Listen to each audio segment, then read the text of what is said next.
Hey guys, Simply Betta here. I didn't do all that much today. Today was a weird day where I had to work, so I didn't get all that much cool fish room stuff done, but I did make some dry fertilizers, and I did move some fish over into a new 20-gallon, so that's kind of interesting. I have a fish tank that I use dry fertilizers for. I use the EI method, which is a way of dosing fertilizers multiple times a week to get desired levels, and then you reset it every week with a 50% water change. And it's a bigger tank, so I like to use dry Ferts. It's way easier to fertilize your plants using a premix solution, something like Easy Green from Aquarium Co-op, which I use in my small tanks. But I don't waste my nice Easy Green for my big tanks. I make my own. So this is how I do it. First, I calculate out how many grams of each dry fertilizer that I need.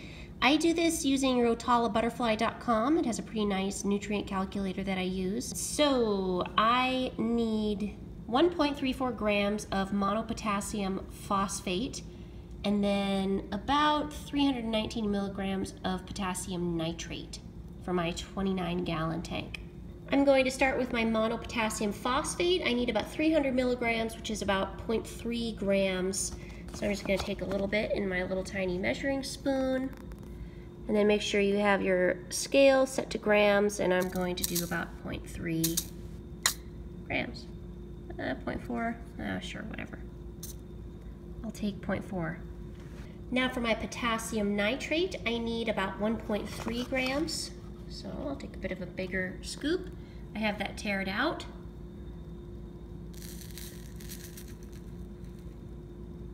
Oh, it's a little too much, but whatever. Now I'll add about a milliliter of Flourish, Seachem Flourish, which is just a comprehensive supplement. That's about a milliliter, is this little pipette. Squirt it in.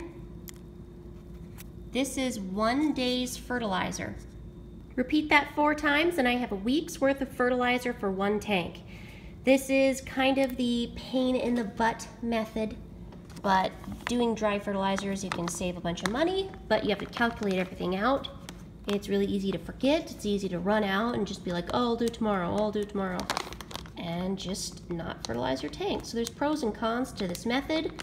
I like using an all-in-one squirt bottle one. Like, I love Easy Green. It's so easy. It's why it's called Easy Green.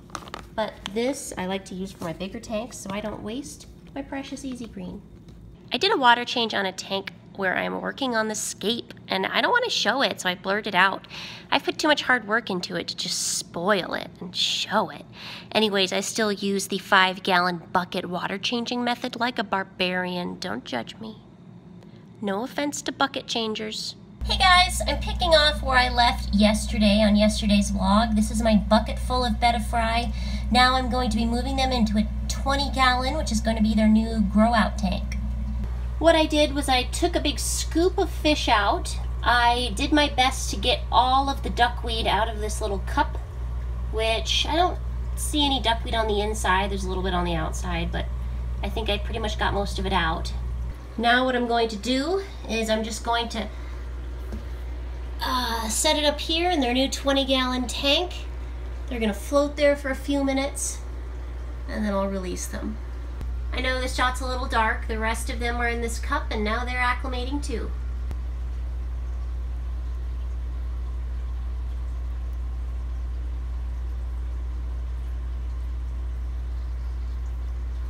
So now what do I do with this tank? That's the question. Because I love all of my Malaysian trumpet snails. They're great. I want to keep those guys, but I have to give this tank a cleaning. I mean, there's no way I'm going to get rid of all the duckweed just by scooping it out. I'm trying to think. I think I'm going to go ahead and I'll remove the substrate and all the snails, give it a little bit of a power wash to get all the duckweed out.